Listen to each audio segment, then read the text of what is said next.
ಈ ಕ್ಷಣದ breaking news. JDS ಶಾಸಕರಿಗೆ ಈ ಮೂಲಕ ಗಿಫ್ಟ್ ಏನಪ್ಪಾ ಅಂದ್ರೆ ಆ ಕ್ಷೇತ್ರಗಳಿಗೆ ಬರೋಬ್ಬರಿ 150 ಕೋಟಿ. ಈ 150 ಕೋಟಿ ಎಲ್ಲಿತ್ತು ಅಂದ್ರೆ ಬೃಹತ್ ಬೆಂಗಳೂರು ಮಹಾನಗರ ಪಾಲಿಕೆ ಖಜಾನೆ ದುಡ್ಡದು.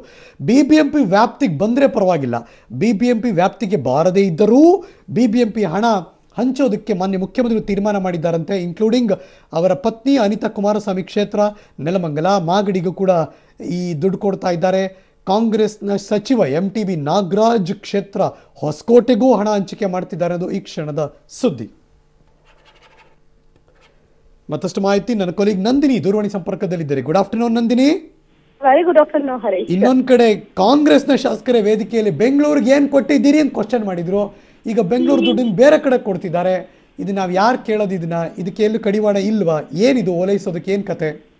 ಹರೀಶ್, ಕಳೆದ 2 ದಿನಗಳ ಹಿಂದೆ ಅಷ್ಟೇ ಸಚಿವ ಸಂಪುಟದ ಸಭೆ ನಡೆಯಿತು. ಸಭೆಯಲ್ಲಿ ಒಂದು ತೀರ್ಮಾನ ಕೈಗೊಂಡ್ರು. 8,500 ಕೋಟಿ ಹಣವನ್ನ ಬೆಂಗಳೂರಿಗಾಗಿ ಮೀಸಲಿಡ್ತೀವಿ ಅಂತ, ಬೆಂಗಳೂರಿನ ಕಾರ್ಯಯೋಜನೆ ಮಾಡ್ತೀನಿ ಅಂತ ಇಟ್ಟಂತಹ ಹಣವನ್ನ ರಾಮನಗರ, ಹೊಸಕೋಟೆ, ನೆಲಮಂಗಲ, ಮಾಗಡಿ ಸೇರಿದಂತೆ ಹಲವು ಕ್ಷೇತ್ರಗಳಿಗೆ ಮೀಸಲಿಟ್ಟಿದ್ದಾರೆ.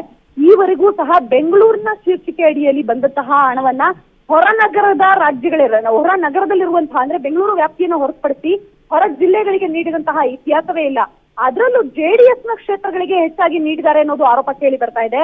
ಹರೀಶ್, ಅಂದ್ರೆ ರಾಮನಗರ, ಹೊಸಕೋಟೆ, ಮಾಗಡಿ ಸೇರಿದಂತೆ ಹಲವು ಕ್ಷೇತ್ರಗಳಲ್ಲಿ ಬಹುತೇಕ ಜೆಡಿಎಸ್ ಇದೆ. 5 ಕ್ಷೇತ್ರಗಳಿಗೂ ಸಹ ದುಡ್ಡು ನೀಡಿರೋದು ಈಗ ವಿವಾದವನ್ನು ಸೃಷ್ಟಿಸಿದ್ದು.